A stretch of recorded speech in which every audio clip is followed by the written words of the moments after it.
Good afternoon to us, Dr. Easley. What time of the day is it over there? Hi, Michael. It's 10 after 8 p.m. on the Eastern Daylight Time here in Cleveland, Ohio. Oh, I'm glad I haven't got you out of bed at 3 o'clock in the morning. Mind you wouldn't be doing this at 3 o'clock in the morning, so thank you very much for joining us. Oh, it's my Tell pleasure. me a little bit about yourself, first of all, Shawn.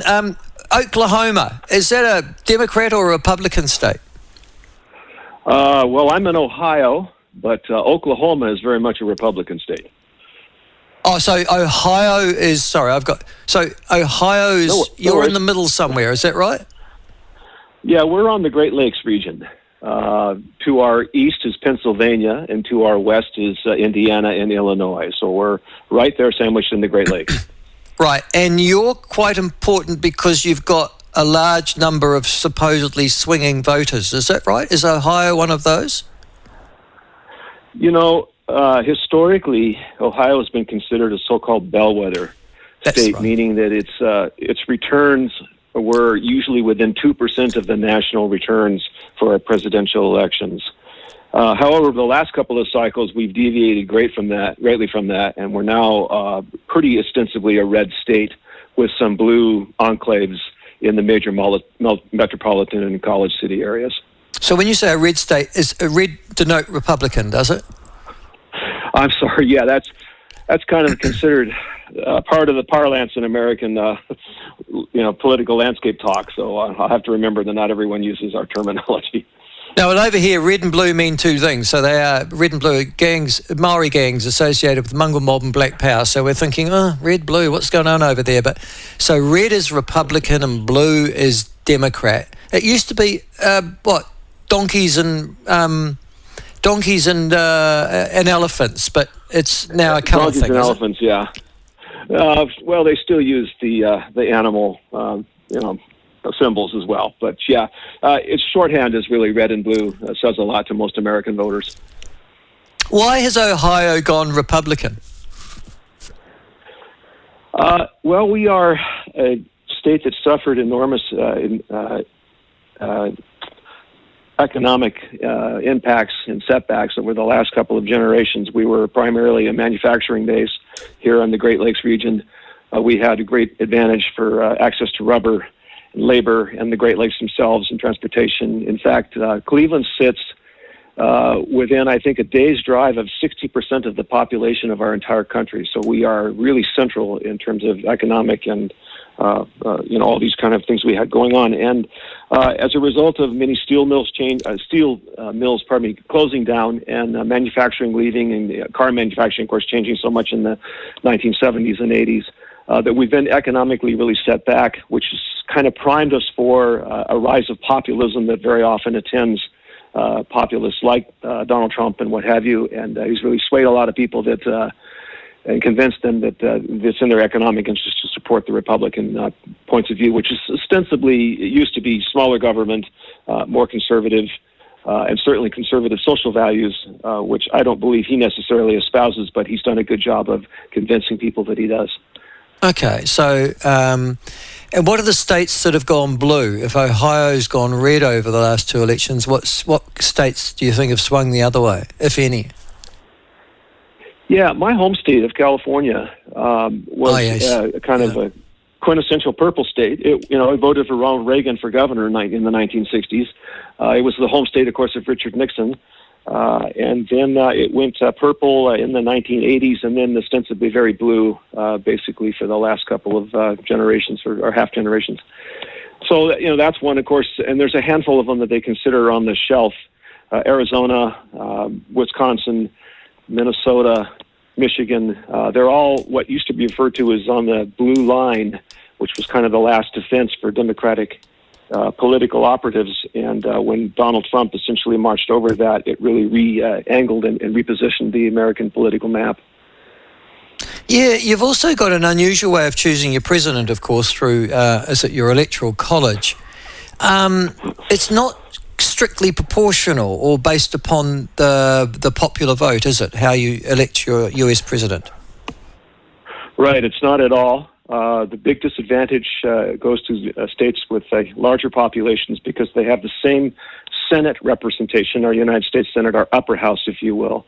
as small states. So if you're in a small state, you could have a ratio of voters to the senator of, say, one senator per 700,000 voters. If you go to California, you have a ratio of one senator to 20 million voters.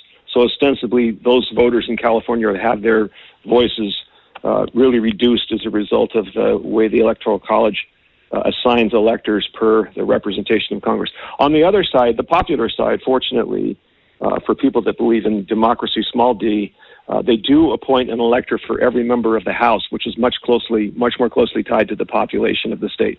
But the U.S. Senate is essentially what gives the Electoral College its huge disparity.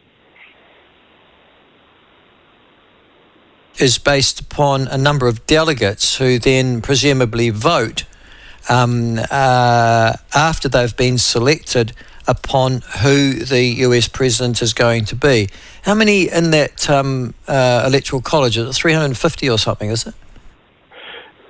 It's 530. 530. Representing all members of Congress. So 270 gives you a simple majority of one. They vote collectively. Really what happens in America is people think it's a national election. It's really not. It's 50 individual state elections for the presidency. And so the entire strategy is to win individual states and accrue those electors so that a month or so after the popular election, the day they actually certify the election, the Electoral College delegates come together in their respective capitals and vote for the president. And really it means the person that won the majority of votes in their individual state.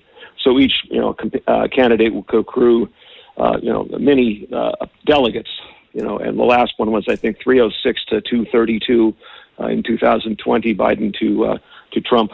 So Trump won a lot of delegates, a lot of states, but ultimately obviously the majority and the advantage went to Joe Biden.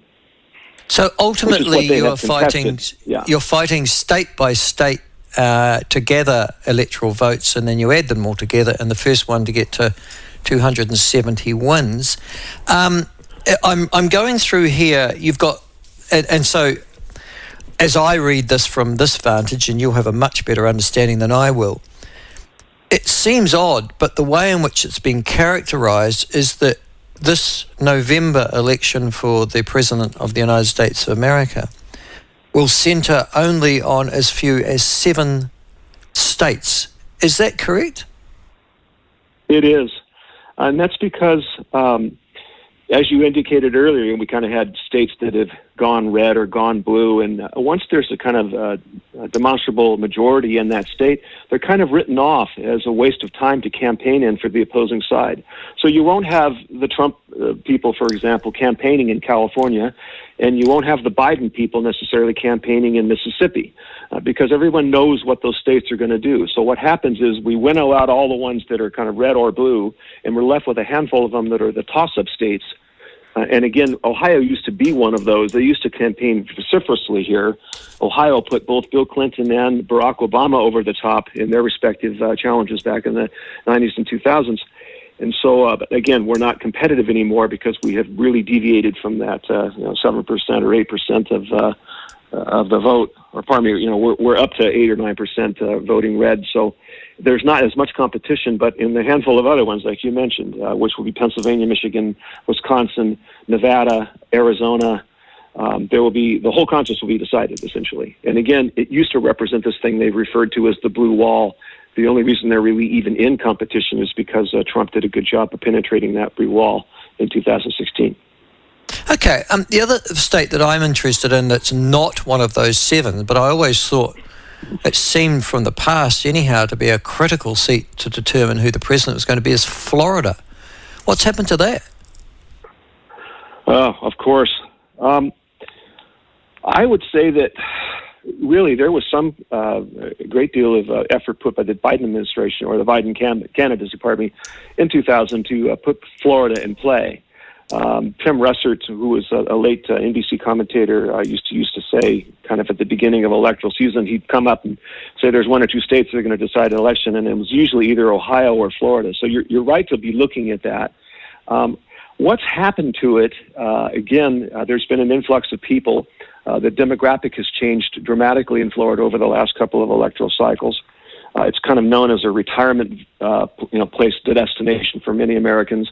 And we know that as people generally get older, they generally get more conservative, and that generally tends to accrue more support for the Republican Party. So they've done very well. Gubernatorial elections of the last cycles, they have a majority of Republican representation.